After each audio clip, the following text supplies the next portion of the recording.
And he's getting really tired of everybody always constantly pestering him. When's your next book coming out? We've been waiting so long. Oh, I'm sure it's probably already done. Honestly, Honestly, I think there might be some truth to that. It's like George Lucas had all of Star Wars done first I'm time sure around. it's like most of it is written and he has editors sending it back to him like, okay, you need to rethink Questioning the order, like, maybe you need to rethink this. Yeah. You know, I'm sure I'm hoping that the bulk of the actual manuscript is written. Yeah. Because he actually thought he was going to have it done last October, right? Yeah. And then it just didn't turn out that way. It was actually scheduled, I think, on his publisher's schedule to be released. So He may have a surprise when he does release Winds of Winter. There may be something extra. I don't know.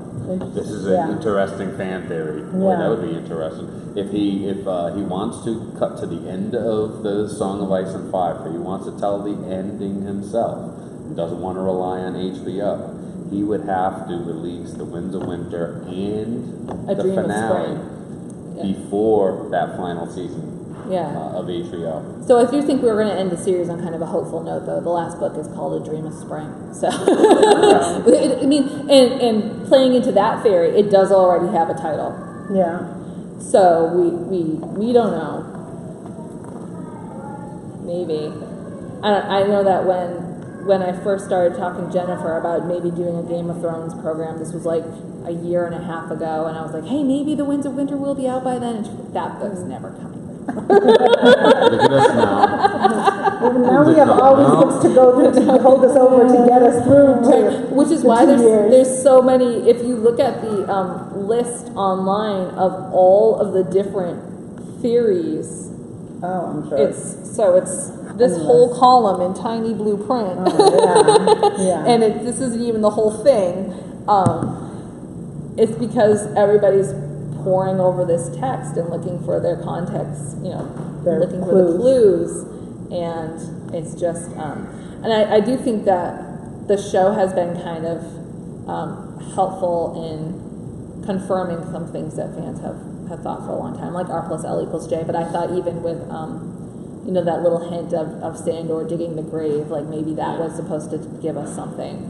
So, we should probably be wrapping it up because it's about 7:14.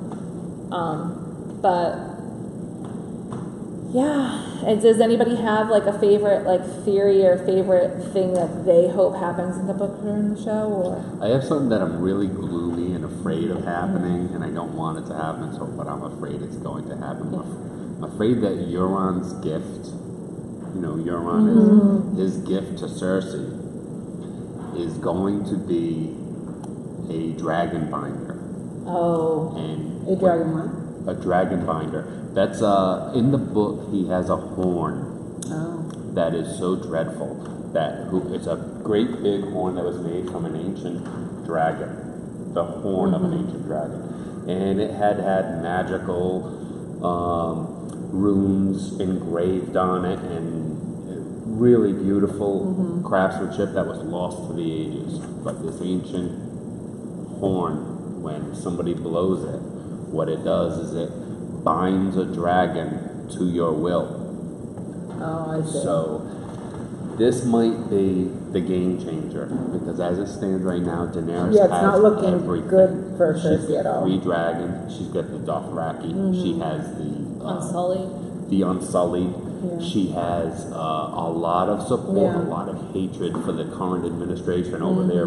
She has the Tyrells. She has the Martells. Yeah, everything is going. She should steamroll through this continent. Yeah. I think something's got to break this up, Yeah. and I think the only thing that can do that, and I don't want it. It's the only thing that makes it even, right? Because right now it's like, how can she be stopped? How can she? Realistically, what can Cersei do? Right. Yeah. She's even Cersei and Euron together. So Euron's got a big iron navy. Yeah. You- I mean, he'll just come and it'll be like this. That's Well, I kind heard a fan theory Right. too that Cersei eventually teams up with the Night King, and especially because she has, she's lost all her children. She's kind of has no, that might be her only way of surviving even. Yeah. Well, I mean, I don't think that the Night King is one, though, to make alliances. He just kind of steamrolls. I Sure. mean, he's just, doing his thing. Yeah. I don't, he doesn't seem like a Picking up diplomatic. the Yeah, he's not a diplomatic. That's true, type. yeah. He doesn't seem to No. Yeah. But like That's true. let's end on Cersei in the Maggie the Frog. So do you remember this? I think from season 4 or 5, when Cersei's a little girl and she goes to the fortune teller. Oh, yes. So she was called Maggie the Frog. So Cersei went to her and she let Maggie drink a little bit of her blood, and then Maggie could answer 3 questions for her. So the first one was, will I marry the prince? And she said, never, you will marry the king. Cersei was wondering if she would marry Prince Rhaegar. She ended up marrying Robert Baratheon. And then she asked, but I will be the queen, though. I, queen you shall be, until there comes another, younger and more beautiful, to cast you down and take all you hold dear. So before, that was, is it Marjorie? Is it Dany? Marjorie kind of bit the dust last season. So Daenerys would be the younger, more beautiful queen. Then she asked, will the king and I have children? Oh, 6 for him, 6 and 10 for him, and 3 for you. And then gold shall be their crowns and gold their shrouds. And when your tears have drowned you, the Volancourt will wrap his hands about your pale throat and choke the life from you. So Volancourt in Valerian means little brother. Cersei is the eldest. She and Jaime are twins. Cersei and Jaime are twins, but Cersei was born 2 minutes before Jaime. Right. Cersei has 2 little brothers. Which one of them is the one who's going to choke her to death? See, how good is that? I know. I feel like Jaime still loves her, though. I feel like it might be Jaime. Yeah, but he's not looking too happy these days. Yeah, no, he's not happy with her. And he was the one who took out the Mad King. So if he thinks that Cersei's really lost it, could there be an incident where he takes out the Mad Queen? I love it. So that's what we'll end on. I can't wait. There's Jaime's so much. Jaime's one of my favorite characters in books. I despised him so much in the first chapter.